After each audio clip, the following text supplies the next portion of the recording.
दोस्तों नमस्कार। ये है मार्गदर्शन फॉर सिविल सर्विसेज। मैं अनुराग चौधरी। दोस्तों एनसीईआरटी श्रृंखला में आज की वीडियो में आप पढ़ेंगे 8वीं कक्षा के भूगोल का अध्याय 3 खनिज और शक्ति संसाधन। इस अध्याय में आप जानेंगे खनिज क्या है, खनिजों के प्रकार तथा खनिजों का वैश्विक वितरण किस प्रकार से है। इसके अलावा प्रमुख शक्ति संसाधन और इनके प्रकार कौन कौन से हैं। दोस्तों इस अध्याय को शुरू करने से पहले एक घटना है, कहानी के माध्यम से देखते हैं। कीरी एक लड़की है जो सुकांत से मिलने धनबाद के निकट उसके पैतृक स्थान पर जा रही थी। कीरी विशाल काले क्षेत्र को देखकर आश्चर्यचकित थी। सुकांत, यह स्थान इतना काला और धूल भरा क्यों है? उसने पूछा। यह कोयला खदान के निकट होने के कारण है। और क्या आप वहाँ ट्रकों को देख रही हो? ये सभी खनिज कोयले को ले जा रहे हैं, सुकांत ने उत्तर दिया। तो कीरी ने पूछा कि खनिज क्या है? सुकांत कहता है, आपने किसी नानबाई को बिस्कुट बनाते देखा है? उसमें आटा, दूध, चीनी और कभी कभी अंडे को मिलाया जाता है।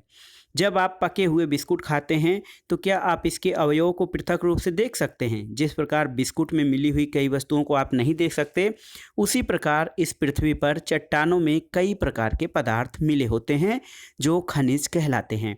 ये खनिज पृथ्वी की चट्टान परपटी पर सभी जगह फैले हुए हैं। दोस्तों प्राकृतिक रूप से प्राप्त होने वाला पदार्थ जिसका निश्चित रासायनिक संगठन हो वह एक खनिज होता है। खनिज सभी स्थानों पर समान रूप से वितरित नहीं होता है। कहीं पर कोई खनिज अधिक मात्रा में पाया जाता है और कहीं पर कम या नहीं पाया जाता है। दोस्तों खनिजों का वितरण किसी विशेष क्षेत्र में शैल या समूहों में केंद्रित होता है और कुछ खनिज ऐसे क्षेत्रों में पाए जाते हैं जो आसानी से अभिगम्य नहीं हैं, जैसे आर्कटिक महासागर और अंटार्कटिका। यहाँ पर भी खनिजों की पर्याप्त मात्रा है, जैसा कि वैज्ञानिक अनुसंधानों से प्राप्त हुआ है, पता चला है। लेकिन यहाँ पर अभी खनिजों का दोहन या खनिज संसाधनों का जो है उसको निष्कर्षण नहीं किया गया है। दोस्तों खनिज जो होते हैं विभिन्न प्रकार के भूवैज्ञानिक परिवेश में अलग अलग दशाओं में निर्मित होते हैं। तो खनिजों का निर्माण किस प्रकार से होता है? दोस्तों खनिज जो होते हैं विभिन्न प्रकार के भूवैज्ञानिक परिवेश में अलग अलग दशाओं में निर्मित होते हैं। वे बिना किसी मानवीय हस्तक्षेप के प्राकृतिक प्रक्रियाओं द्वारा निर्मित होते हैं और वे अपने भौतिक गुणों जैसे रंग, घनत्व, कठोरता और रासायनिक गुणों तथा विलेयता के आधार पर पहचाने जा सकते हैं। अब आइए जानते हैं खनिजों के प्रमुख प्रकार कौन से होते हैं। दोस्तों पृथ्वी पर 3000 से अधिक खनिज पाए जाते हैं और संरचना के आधार पर खनिजों को धात्विक और अधात्विक खनिजों में वर्गीकृत किया जा सकता है। जैसे खनिज दो प्रकार के हैं, धात्विक खनिज और अधात्विक खनिज। धात्विक खनिज में दो प्रकार के खनिज होते हैं, एक लौह खनिज और दूसरे अलौह खनिज। दोस्तों धात्विक खनिज में जो है धातु कच्चे रूप में प्राप्त होती है और ये धातुएं कठोर पदार्थ होते हैं जो ऊष्मा और विद्युत को सुचालित करती हैं और जिनमें विद्युत या चमक की विशेषता होती है। धात्विक खनिज ये धातु कच्चे रूप में होती हैं, धातुएं कठोर पदार्थ हैं, इसमें ऊष्मा और विद्युत का संचालन हो सकता है, इनमें चमक होती है। लौह अयस्क, बॉक्साइट, मैग्नीज अयस्क इनके कुछ उदाहरण है। धात्विक खनिज जो होते हैं लौह अथवा अलौह हो सकते हैं। लौह खनिज जैसे मैग्नीज और क्रोमाइट में लोहा होता है, अलौह खनिज में लोहा नहीं होता है, लेकिन कुछ अन्य धातु जैसे सोना, चांदी, तांबा या सीसा भी हो सकती हैं और ये सभी अलौह खनिजों के उदाहरण हैं। दोस्तों अधात्विक खनिज वे होते हैं इनमें धातुएं नहीं होती हैं, जैसे चूना पत्थर, अभ्रक और जिप्सम। इन खनिजों में जो है धातुएं नहीं होती है। इसके अलावा खनिज ईंधन जैसे कोयला और पेट्रोलियम भी अधात्विक खनिजों के अंतर्गत आते हैं। दोस्तों खनिजों को खनन के द्वारा, प्रवेधन के द्वारा, आखनन के द्वारा निष्कर्षित किया जा सकता है। यहाँ पर देखिए बॉक्स में आपके लिए तथ्य है कि क्या आप जानते हैं शैल या राख जो होता है दोस्तों ये खनिज अवयवों के अनिश्चित संगठन वाले एक या एक से अधिक खनिजों का एक समूहन होता है। शैल जिनसे खनिजों का खनन किया जाता है उन्हें अयस्क कहते हैं और एक प्रकार से 2800 से अधिक खनिजों की पहचान की गई है, जिनमें से केवल लगभग 100 अयस्क खनिज समझे जाते हैं। तो ये आपके लिए स्पेशल फैक्ट था। दोस्तों खनिजों का निष्कर्षण किस प्रक्रिया द्वारा होता है? तो यहाँ पर देखिए खनिजों को खनन के द्वारा, प्रवेधन के द्वारा और आखनन के द्वारा।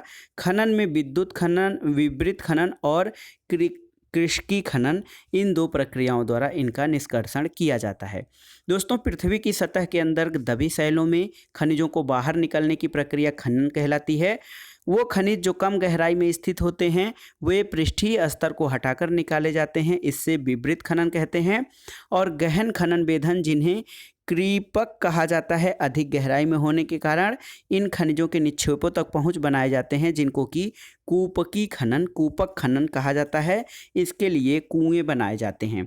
कूपक खनन दोस्तों पेट्रोलियम, प्राकृतिक गैस, इन सब के खनन के लिए किया जाता है, क्योंकि ये गैस के धरातल के बहुत नीचे पाए जाते हैं और इन्हें बाहर निकालने के लिए गहन कुओं या कूपों की खुदाई की जाती है। इसको प्रवेधन कहा जाता है। सतह के निकट स्थित खनिजों को जिस प्रक्रिया द्वारा आसानी से खोदकर निकाला जाता है उन्हें आखनन कहते हैं। दोस्तों, अब आइए जानते हैं खनिजों का वितरण। शुरुआत में ही आपने देखा था कि जो खनिज हैं उनका वितरण एक समान नहीं है। खनिज विभिन्न प्रकार की शैलों में पाए जाते हैं। कुछ आग्नेय शैलों में पाए जाते हैं, कुछ कायांतरित शैलों में, जबकि कुछ अन्य अवसादी शैलों में पाए जाते हैं। धात्विक खनिज आग्नेय और कायांतरित शैलों में पाए जाते हैं, जिनसे विशाल पठारों का निर्माण होता है, वहां पर पाए जाते हैं। उत्तरी स्वीडन में लौह अयस्क, ओंटेरियो में तांबा और निकेल के निक्षेप, दक्षिण अफ्रीका में लोहा, निकेल, क्रोमाइट और प्लेटिनम आग्नेय और कायांतरित शैलों में पाए जाने वाले खनिजों के उदाहरण हैं। मैदानों और नवीन बलित पर्वतों के अवसादी शैल समूहों में अधात्विक खनिज जैसे चूना पत्थर पाए जाते हैं।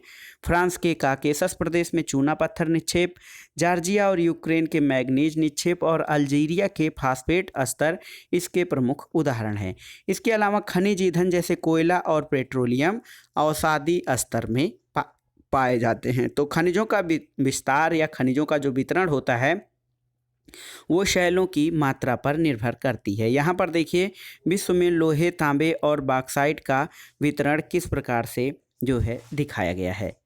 दोस्तों, एशिया महाद्वीप में अगर जो आप देखें तो चीन और भारत के पास विशाल लौह अयस्क के निक्षेप हैं और यह महाद्वीप दुनिया के आधे से अधिक टिन उत्पादन भी करता है। चीन, मलेशिया और इंडोनेशिया विश्व के अग्रणी टिन उत्पादकों में है। चीन सीसा, एंटीमनी और टंगस्टन के उत्पादन में भी आगे है। एशिया में मैग्नीज, बॉक्साइट, निकिल, जस्ता और तांबा के निक्षेप भी पाए जाते हैं। दोस्तों, यूरोप महाद्वीप, तो यूरोप विश्व में लौह अयस्क का सबसे अग्रणी उत्पादक है। रूस, यूक्रेन, स्वीडन और फ्रांस लौह अयस्क के विशाल निक्षेप वाले देश हैं और तांबा, सीसा, जस्ता, मैग्नीज और निकिल खनिजों के निक्षेप पूर्वी यूरोप और यूरोपीय रूस में पाए जाते हैं। उत्तरी अमेरिका महाद्वीप, तो दोस्तों उत्तरी अमेरिका में खनिज निक्षेप 3 क्षेत्रों में हैं। ग्रेट लेक के उत्तर में कनाडियन शील्ड प्रदेश, अपलेशियन प्रदेश और पश्चिम की पर्वत श्रृंखलाएं। लौह अयस्क, निकिल, सोना, यूरेनियम और तांबा का खनन कनाडियन शील्ड प्रदेश से किया जाता है, जबकि कोयले का अपलेशियन प्रदेश में होता है और पश्चिमी कार्डिलेरा में तांबा, सीसा, जस्ता, सोना और चांदी के विशालतम निक्षेप हैं। दक्षिण अमेरिका महाद्वीप में दोस्तों, तो यहाँ पर ब्राज़ील विश्व में उच्च कोटि के लौह अयस्क का सबसे बड़ा उत्पादक है। चिली और पेरू तांबे के अग्रणी उत्पादक हैं। ब्राज़ील और बोलीविया विश्व में टिन के सबसे बड़े उत्पादकों में हैं और दक्षिण अमेरिका के पास सोना, चांदी, जस्ता, क्रोमियम, मैग्नीज, बॉक्साइट, अभ्रक, प्लेटिनम, एस्बेस्टस और हीरा के विशाल निक्षेप हैं। खनिज तेल वेनेजुएला, अर्जेंटीना, चिली, पेरू और कोलंबिया में पाया जाता है। अफ्रीका महाद्वीप में, तो दोस्तों अफ्रीका महाद्वीप खनिज संसाधनों की दृष्टि से अत्यधिक धनी है। यहाँ पर हीरा, सोना और प्लेटिनम का विश्व में सबसे बड़ा या यहाँ पर सबसे अधिक उत्पादन होता है। दक्षिण अफ्रीका, जिम्बाब्वे और जायरे विश्व के सोने का एक बड़ा भाग उत्पादित करते हैं। यहाँ पर तांबा, लौह अयस्क, क्रोमियम, यूरेनियम, कोबाल्ट और बॉक्साइट दक्षिण अफ्रीका में पाए जाते हैं। इसके अलावा तेल नाइजीरिया, लीबिया और अंगोला में पाया जाता है। ऑस्ट्रेलिया महाद्वीप, तो ऑस्ट्रेलिया विश्व में बॉक्साइट का सबसे बड़ा उत्पादक है। यह सोना, हीरा, लौह अयस्क, टिन और निकिल का अग्रणी उत्पादक है और यह तांबा, सीसा, जस्ता और मैग्नीज में भी संपन्न है। पश्चिमी ऑस्ट्रेलिया के कालगोर्ली और कूलगार्डी क्षेत्र में सोने के सबसे बड़े निक्षेप हैं। अंटार्कटिका दोस्तों, तो अंटार्कटिका विभिन्न खनिज निक्षेपों पूर्वानुमान से कुछ संभवतः विशाल के लिए अंटार्कटिका का भूविज्ञान पर्याप्त रूप से सुप्रसिद्ध है। ट्रांस अंटार्कटिक पर्वत और कोयले और पूर्व अंटार्कटिक के प्रिंस चार्ल्स पर्वत के निकट लोहे के महत्वपूर्ण मात्रा में निक्षेपों का पूर्वानुमान किया गया है। और लौह अयस्क, सोना, चांदी और तेल भी वाणिज्यिक मात्रा में उपलब्ध है। दोस्तों, हीरा के बारे में क्या आपको पता है कि हीरा एक दुर्लभ हीरा है। हरा हीरा या ग्रीन डायमंड जो होता है एक दुर्लभतम हीरा है। और विश्व की प्राचीनतम शैलें पश्चिमी ऑस्ट्रेलिया में हैं। वे 430 करोड़ वर्ष पूर्व बने और पृथ्वी के निर्माण के मात्र 30 करोड़ वर्ष बाद इसका निर्माण हुआ था। अब आइए देखते हैं दोस्तों खनिजों का भारत में वितरण। दोस्तों, खनिज जो हैं इनका भारत में वितरण जो है, सबसे पहले देखेंगे लोहा। तो भारत में उच्च कोटि के लौह अयस्क के निक्षेप पाए जाते हैं और ये खनिज मुख्यतः झारखंड, उड़ीसा, छत्तीसगढ़, मध्य प्रदेश, गोवा, महाराष्ट्र और कर्नाटक में पाया जाता है। इसके अलावा बॉक्साइट का जो क्षेत्र है झारखंड, उड़ीसा, छत्तीसगढ़, मध्य प्रदेश, गुजरात, महाराष्ट्र और तमिलनाडु में है। दोस्तों, बॉक्साइट से एल्यूमिनियम का निष्कर्षण किया जाता है। अभ्रक या माइका के निक्षेप मुख्य रूप से झारखंड, बिहार, आंध्र प्रदेश और राजस्थान में पाए जाते हैं। और भारत दुनिया में अभ्रक का सबसे बड़ा उत्पादक और निर्यातक देश है। तांबा मुख्य रूप से राजस्थान, मध्य प्रदेश, झारखंड, कर्नाटक और आंध्र प्रदेश में उत्पादित होता है। मैग्नीज का उत्पादन मुख्य रूप से महाराष्ट्र, मध्य प्रदेश, छत्तीसगढ़, ओडिशा, कर्नाटक और आंध्र प्रदेश में होता है। सोना, तो दोस्तों भारत में कर्नाटक में कोलार में सोने के निक्षेप हैं। ये खानें दुनिया की सबसे गहरी खानों में से एक हैं जो इस अयस्क के खनन को बहुत खर्चीली प्रक्रिया बना देती हैं। चूना पत्थर, तो भारत में चूना पत्थर उत्पादन करने वाले महत्वपूर्ण राज्य बिहार, झारखंड, उड़ीसा, मध्य प्रदेश, छत्तीसगढ़, राजस्थान, गुजरात और तमिलनाडु हैं। यहाँ पर देखिए चित्र में चूना पत्थर का खनन दिखाया गया है और राजस्थान के सांभर झील से नमक का निष्कर्षण किस प्रकार से किया जा रहा है वो इस चित्र में दिखाया गया है। नमक, तो दोस्तों नमक समुद्र, झील और सैलों से प्राप्त किया जाता है और भारत नमक का अग्रणी उत्पादक और निर्यातक है। खनिजों के उपयोग क्या होते हैं, यानी यूजेज ऑफ मिनरल्स। तो खनिजों का उपयोग कई उद्योगों में होता है। रत्नों के लिए प्रयोग किए जाने वाले खनिज प्राय कठोर होते हैं। इनको आभूषण बनाने के लिए विभिन्न शैलियों में जड़ा जाता है। तांबा एक अन्य धातु है जिसका उपयोग सिक्के से लेकर पाइप बनाने तक प्रत्येक वस्तु में किया जाता है। कंप्यूटर उद्योग में प्रयुक्त होने वाला सिलिकॉन क्वार्ट्ज से प्राप्त किया जाता है। और एल्यूमिनियम जिसे उसके अयस्क बॉक्साइट से प्राप्त किया जाता है, इसका उपयोग ऑटोमोबाइल और हवाई जहाज, बोतलबंदी उद्योग, भवन निर्माण और रसोई के बर्तन आदि बनाने में किया जाता है। तो खनिजों का हमारे जीवन में बहुत अधिक उपयोग है। दोस्तों, खनिजों का संरक्षण किस प्रकार से किया जाए। खनिज अनवीकरणीय संसाधन, यानी खनिजों का निर्माण एक लंबी प्रक्रिया के द्वारा होता है और इनको एक बार प्रयोग करने के बाद ये जो हैं पुनः प्रयोग में लाने जो है इनका नवीकरण नहीं होता है, यानी ये संसाधन हैं और ये घटते जाते हैं। खनिजों के निर्माण और संचयन में हजारों वर्ष लगते हैं और देखा जाए तो मानवीय उपभोग के दर की तुलना में निर्माण की दर बहुत धीमी है। खनन की प्रक्रिया में बर्बादी को घटाना बहुत जरूरी है और धातुओं का पुनर्चक्रण एक अन्य तरीका है जिससे खनिज संसाधनों को सुरक्षित किया जा सकता है। तो खनिजों के बाद अब आइए देखते हैं शक्ति संसाधन। शक्ति संसाधन यानी पावर रिसोर्सेज। दोस्तों, एक बालक है सन्नी, उसकी माँ अपने दिन की शुरुआत गीजर का बटन दबाने से करती है। वह सन्नी को जगाने से पहले उसके विद्यालय की वर्दी पर इस्त्री करती है और इसके बाद उनके लिए ब्लेंडर में एक गिलास संतरे का जूस तैयार करने के लिए रसोई घर में तेजी से पहुंचती है। वो बुलाती है कि सन्नी, क्या तुमने स्नान कर लिया? आओ और अपना नाश्ता करो। और सन्नी के लिए गैस स्टोव पर नाश्ता बनाते हुए माँ पुकारती है। विद्यालय जाते समय सन्नी बत्तियों और पंखों के बटन बंद करना भूल जाता है और माँ उन बटन को बंद करते समय सोचती है कि शहरों में जीवन आरामदायक प्रतीत होता है, लेकिन विद्युत उपकरणों या जो सभी बिजली खपत करते हैं पर अधिक से अधिक निर्भरता मांग और पूर्ति के बीच विशाल अंतर पैदा करती है और विज्ञान और प्रौद्योगिकी के नए प्रचलन से जीवन शैलियों में बहुत तेजी से परिवर्तन आ रहे हैं।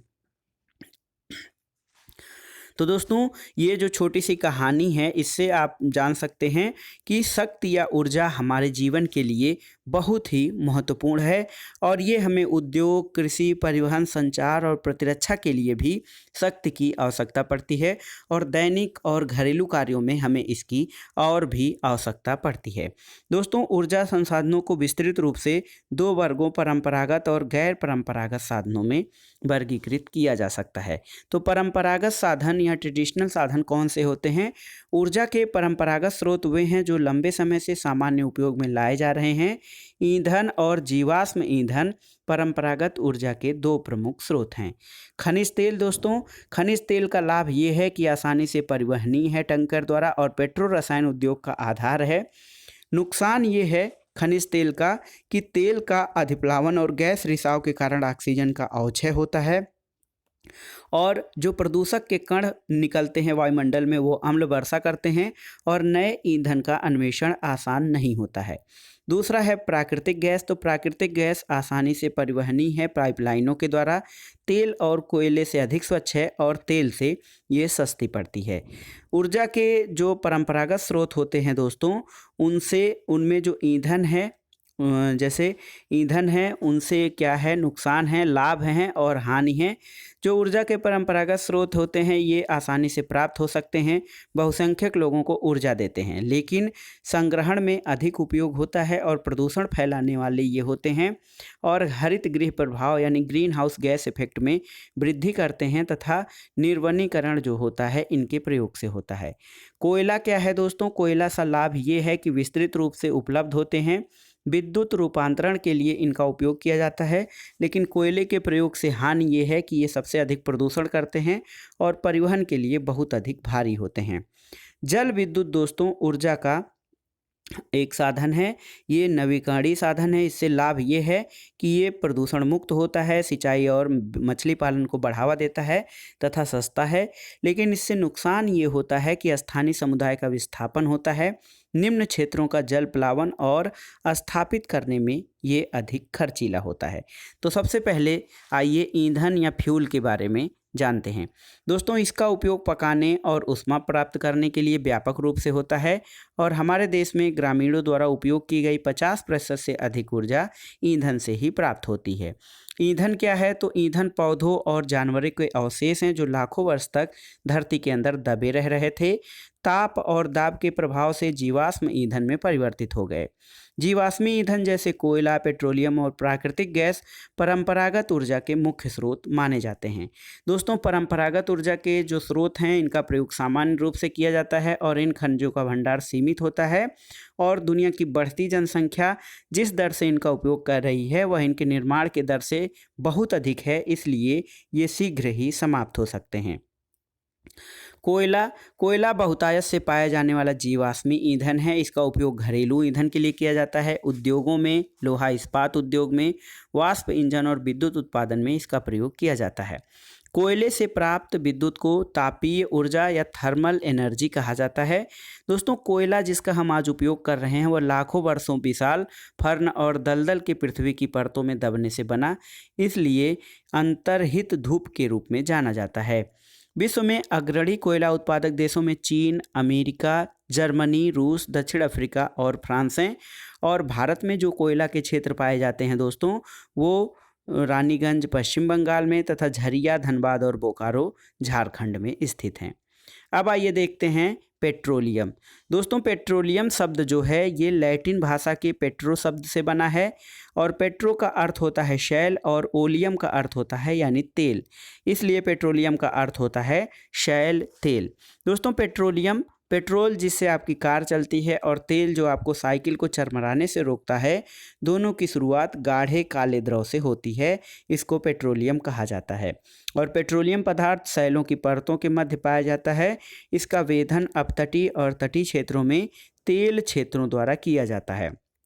इसके बाद तेल शोधनशालाओं में भेजा जाता है जहां अपरिष्कृत पेट्रोलियम के प्रक्रमण से विभिन्न तरह के उत्पाद जैसे डीजल, पेट्रोल, मिट्टी का तेल, मोम, प्लास्टिक और स्नेहक तैयार किए जाते हैं। पेट्रोलियम और इससे बने उत्पादों को काला सोना कहा जाता है क्योंकि ये बहुत अधिक मूल्यवान होते हैं और पेट्रोलियम के मुख्य उत्पादक देश जो हैं वो ईरान, इराक, सऊदी अरब और कतर हैं। अन्य मुख्य उत्पादक देशों में संयुक्त राज्य अमेरिका, रूस, वेनेजुएला और अल्जीरिया हैं। और भारत में पेट्रोलियम का जो उत्पादन है उसमें असम का डिगबोई क्षेत्र, मुंबई का बॉम्बे हाई और कृष्णा गोदावरी नदियों के डेल्टा या कृष्णा गोदावरी बेसन में पेट्रोलियम उत्पादक क्षेत्र हैं। दोस्तों, क्या आप जानते हैं संपीड़ित प्राकृतिक गैस जिसको सीएनजी कहा जाता है एक पर्यावरण हितैषी ऑटोमोबाइल ईंधन है, क्योंकि यह पेट्रोलियम और डीजल की तुलना में बहुत कम प्रदूषण करती है।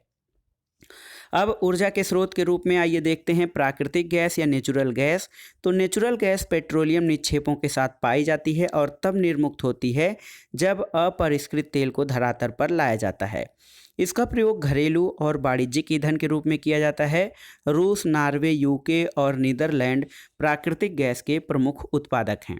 भारत में यदि प्राकृतिक गैस उत्पादन की बात की जाए तो भारत में जैसलमेर, कृष्णा गोदावरी डेल्टा क्षेत्र, त्रिपुरा और मुंबई के कुछ अपतटीय क्षेत्रों में, अपतटीय क्षेत्र वो हैं जो समुद्र तट में हैं, तो उसमें प्राकृतिक गैस के संसाधन पाए जाते हैं।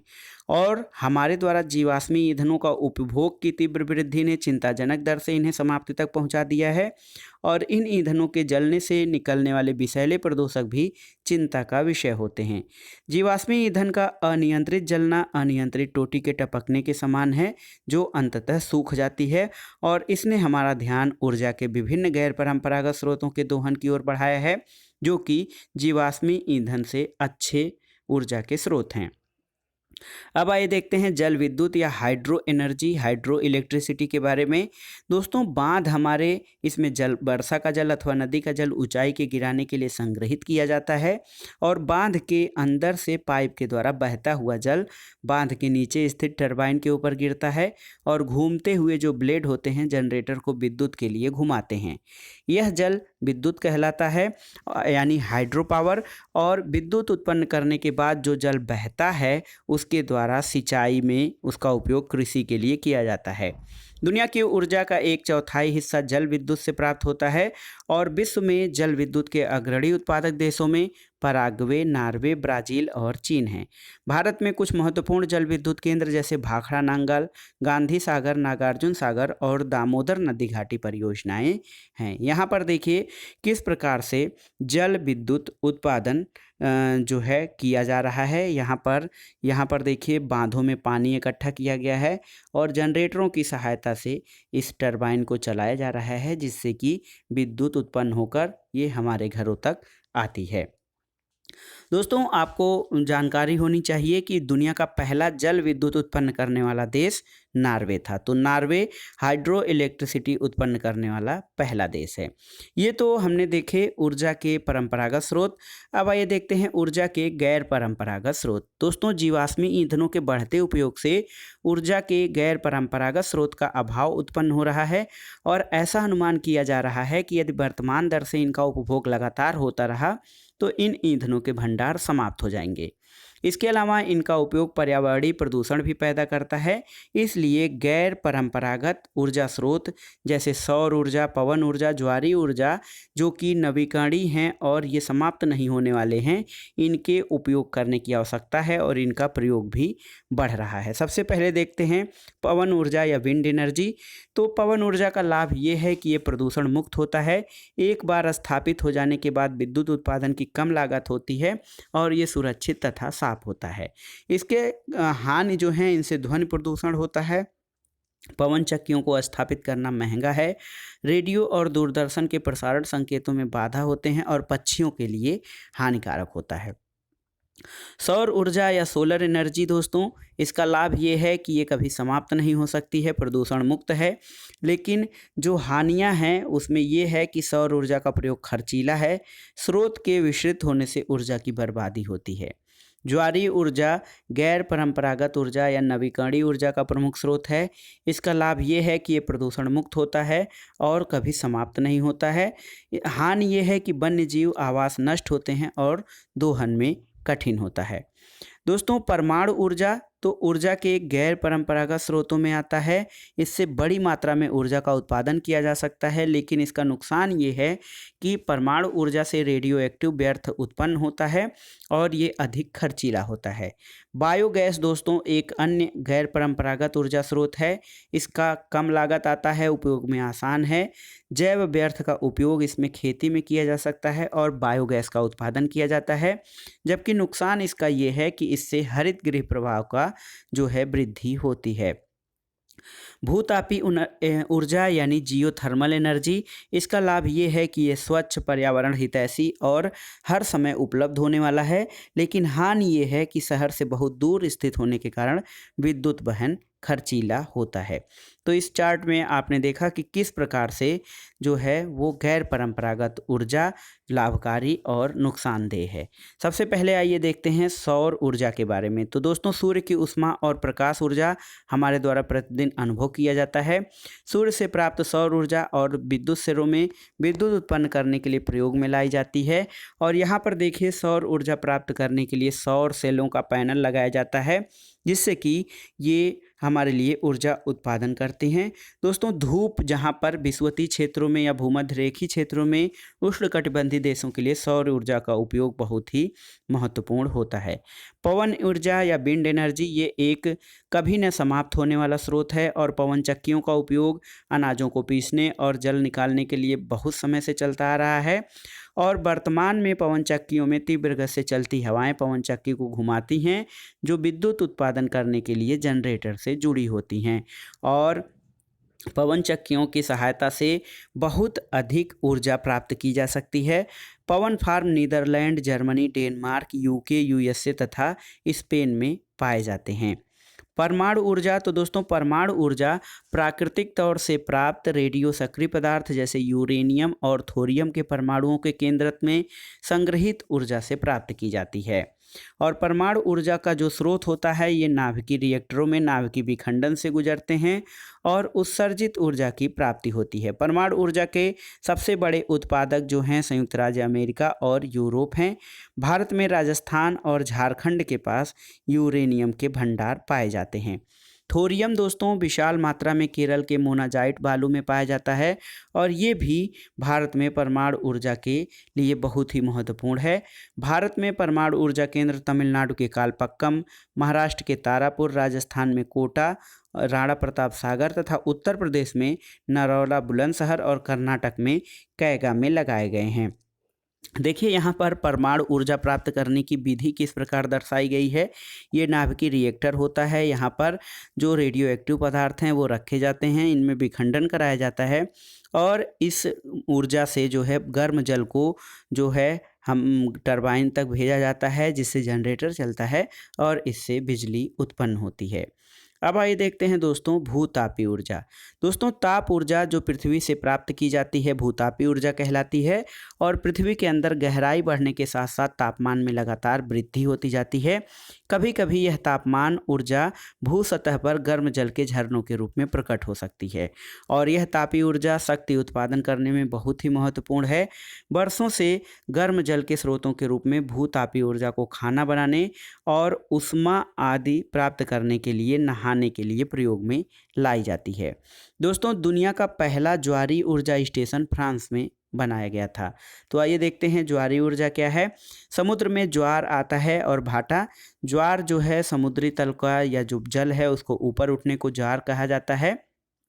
तो ज्वार से उत्पन्न ऊर्जा को ज्वारीय ऊर्जा कहा जाता है। इस ऊर्जा का दोहन समुद्र के सकरे मुहाने में बांध के निर्माण से किया जाता है। उच्च ज्वार के समय ज्वारों की ऊर्जा का उपयोग बांध में स्थापित टरबाइन को घुमाने के लिए किया जाता है। रूस, फ्रांस और भारत में कच्छ की खाड़ी में विशाल ज्वारीय मिल के क्षेत्र हैं। यहाँ पर देखिए निम्न ज्वार भाटा का उपयोग विद्युत उत्पन्न करने में किस प्रकार से किया जा रहा है। अब आइए देखते हैं दोस्तों नवीकरणीय ऊर्जा के स्रोतों में बायोगैस। तो बायोगैस जो है वो जैविक अपशिष्ट जैसे मृत पौधे और जंतुओं के अवशेषों, पशुओं के गोबर, रसोई के अपशिष्ट को गैसीय ईंधन में बदला जाता है। इसको बायोगैस कहा जाता है। जैविक अपशिष्ट बैक्टीरिया द्वारा बायोगैस संयंत्र में अपघटित होते हैं, जो कि अनिवार्य रूप से मीथेन और कार्बन डाइऑक्साइड का मिश्रण होते हैं। बायोगैस खाना पकाने और विद्युत उत्पादन का सर्वोत्तम ईंधन होता है और इससे प्रतिवर्ष बड़ी मात्रा में जैव खाद का उत्पादन होता है। दोस्तों यहाँ पर देखिए किस प्रकार से बायोगैस जो है, यहाँ पर जैविक जो अपशिष्ट पदार्थ हैं इनको सड़ाया जाता है और यहाँ पर जो गैस एकत्रित होती है वो बायोगैस के रूप में होती है और जो अपशिष्ट पदार्थ होते हैं बाद में जैविक खाद के रूप में काम में लाए जाते हैं। दोस्तों इस अध्ययन से आपको ये पता चला कि ऊर्जा जो है सर्वव्यापी है, लेकिन इस ऊर्जा का विदोहन बहुत ही कठिन और खर्चीला होता है। इसमें से प्रत्येक व्यक्ति ऊर्जा को नष्ट न करके एक भिन्नता ला सकता है ताकि ऊर्जा संरक्षण किया जा सके और ऊर्जा की बचत ही ऊर्जा का उत्पादन है। इसलिए हमें ऊर्जा संरक्षण के लिए विशेष रूप से प्रयास और उसके लिए जागरूकता फैलानी चाहिए। तो दोस्तों ये था एनसीईआरटी भूगोल 8वीं कक्षा का अध्याय 3 खनिज और शक्ति संसाधन। इसमें आपने जाना खनिज क्या है, खनिजों के प्रकार और इन खनिजों का वैश्विक वितरण किस प्रकार से किया गया है। इसके अलावा प्रमुख शक्ति संसाधन में देखा आपने परंपरागत और गैर परंपरागत ऊर्जा स्रोतों के बारे में विशेष जानकारी। वीडियो आपको कैसा लगा हमें कमेंट बॉक्स में ज़रूर बताइएगा। वीडियो को लाइक करें, शेयर करें और इस चैनल मार्गदर्शन फॉर सिविल सर्विसेज को सब्सक्राइब करें। वीडियो देखने के लिए धन्यवाद दोस्तों, नमस्कार।